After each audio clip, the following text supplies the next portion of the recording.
father, my children like to watch shows with magic elements at their core. There's many of those, of course. Can taking them to confession keep demonic power from getting to our children or home? And this is from Judy. So I guess there's a couple of questions. Is there a difference between watching a show that has magical elements in it or fantasy elements versus something that's demonic?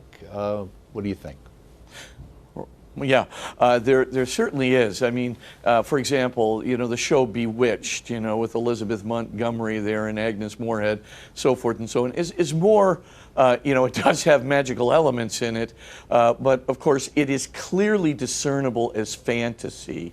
And the vast majority of kids would see it as fantasy and would not move into, the idea of, I really need to pursue the black arts. I really need to pursue the dark arts or the occult arts and so forth. So if it's that kind of a film, I don't think you have to take your kids to confession to get them out of it. Now, if it is a film where they're actually talking about black arts, the occult, something of that nature, where there is some kind of an encouragement, to move into this, or even to get some of these books on sorcery, which are out there and so forth. If that's the kind of film that they're looking at, you will need more than confession. You need someone to explain to them how incredibly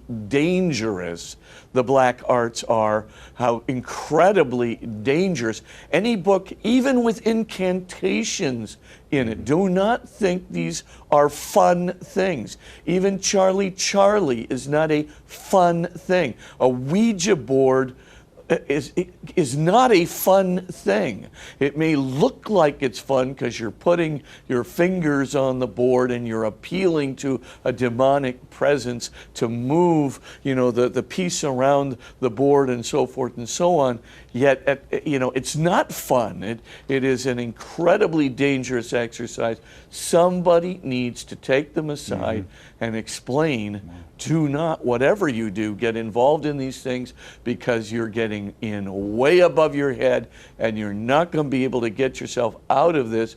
And of course, what's going to be required to get yourself out of this is somebody, basically, trying to, clean out the house from an infestation by a spirit. And of course, hauntings can happen just because of Ouija boards, and I'm not exaggerating. I think any appeal to sorcery or something like that is a very bad idea, and somebody absolutely needs to talk about that, or read maybe Father Amorth's book, Gabriel Amorth's book that just came out, which I'm sure discourages this, or any one of a number of other books that will dissuade them from doing it. What about the idea? I mean, Mother was always big on holy reminders. I know one of the things is the St. Benedict door seal for your home, or having a crucifix over the door, or the idea of having holy water in your home. Are those things that are also important in a sense of protecting your family? Yes, sacramentals are always,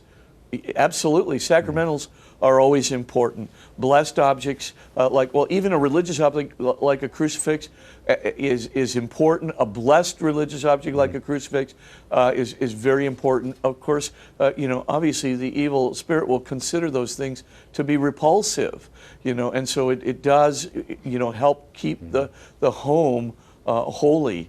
And so, relics, the same thing. Holy water, yes. Images of the Sacred Heart, anything of that nature. And the Sacred Heart is a particularly powerful image. I don't know why, but certainly in my own life, I can see that this is just a powerful image, and small pictures of the Sacred Heart can also be used, worn or carried with a person, and so you can have an enthronement of your home for the Sacred Heart. That's one of the things you can have. Yes, absolutely. Right.